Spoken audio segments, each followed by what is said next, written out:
Nous méditons l'Évangile selon saint Matthieu, chapitre 13, versets 47 à 53. On ramasse dans des paniers ce qui est bon et on rejette ce qui ne vaut rien. Le royaume des cieux est encore comparable à un filet que l'on jette dans la mer et qui ramène toutes sortes de poissons. Quand il est plein, on le tire sur le rivage, on s'assied, on ramasse dans le panier ce qui est bon et on rejette ce qui ne vaut rien. Ainsi en sera-t-il à la fin du monde. Les anges sortiront pour séparer les méchants du milieu des justes et les jeteront dans la fournaise. Là, il y aura des pleurs et des grincements de dents. Avez-vous compris tout cela? Ils lui répondirent oui. Jésus ajouta, c'est pourquoi tout scribe devenu disciple du royaume des cieux est comparable à un maître de maison qui tire de son trésor du neuf et de l'ancien. Lorsque Jésus eut terminé ses paraboles, il s'éloigna de là.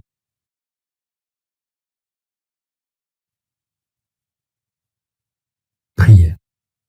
Seigneur notre Dieu, tu es le roi de nos vies. Nous venons à toi accueillir et affermir l'alliance que tu nous as proposée et que tu as scellée définitivement en ton Fils, notre Seigneur Jésus-Christ. Nous voulons t'honorer et te servir dans la joie et l'espérance de la venue de Jésus dans la gloire à la fin des temps. Béni sois-tu, Dieu, notre Père à jamais. Demande. Accorde-nous la grâce, Seigneur, de purifier nos cœurs et de sanctifier nos vies, ici-bas, et de ramener avec nous, vers ce même filet de vie, tous ceux qui nous sont chers. Première réflexion. Le royaume des cieux, un filet que l'on jette dans la mer. Insaisissable concept humain, le royaume est comparé à une réalité visible lourde de conséquences. La pêche. La pêche, dont nous sommes à la fois la proie et les agents, retire de son espace vital l'âme appelée pour l'insérer dans un autre, le royaume. Il s'agit bien évidemment plus d'entrer dans un nouvel espace spirituel intérieur que de bénéficier d'un déplacement géographique ou d'une ascension sociale. L'âme est arrachée au marasme du monde, de son propre péché ou des structures du mal, pour s'ouvrir aux eaux vives qui jaillissent du sein de Dieu. Cependant, nul ne connaît ni le jour ni l'heure de la pêche, et c'est pour cela qu'il faut s'y attendre d'un cœur palpitant et y persévérer de manière active jusqu'à ce que le filet soit plein.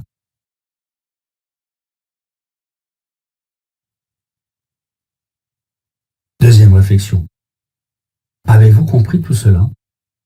Une conséquence encore plus grave est celle du tri final annoncé par Jésus. Les anges sortiront pour séparer les méchants du milieu des justes.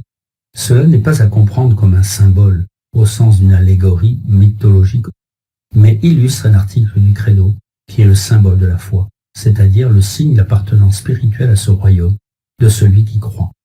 Jésus-Christ reviendra dans la gloire pour juger les vivants et les morts. Puisque l'esprit du mal aime introduire en nos cœurs ce genre d'ambiguïté, qui mène à l'incrédulité, Jésus nous donne le temps d'y réfléchir et de nous convertir.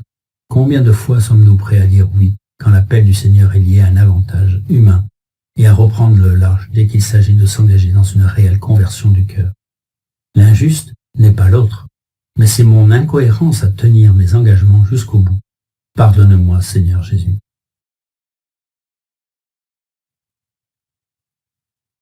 Troisième réflexion. Tirer de son trésor du neuf et de l'ancien.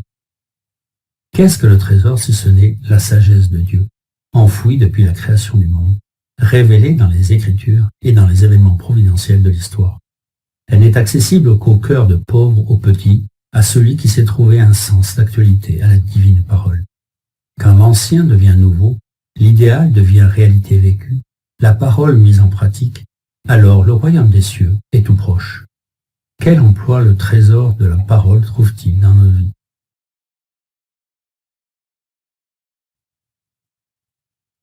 Dialogue avec le Christ.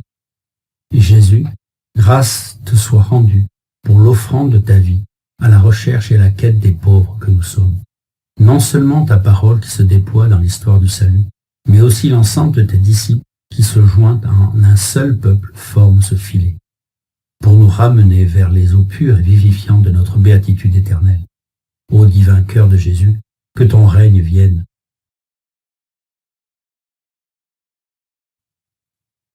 solution. Dans une communion spirituelle ou une visite à l'église, j'emmène dans ma prière les âmes les plus éloignées de Dieu.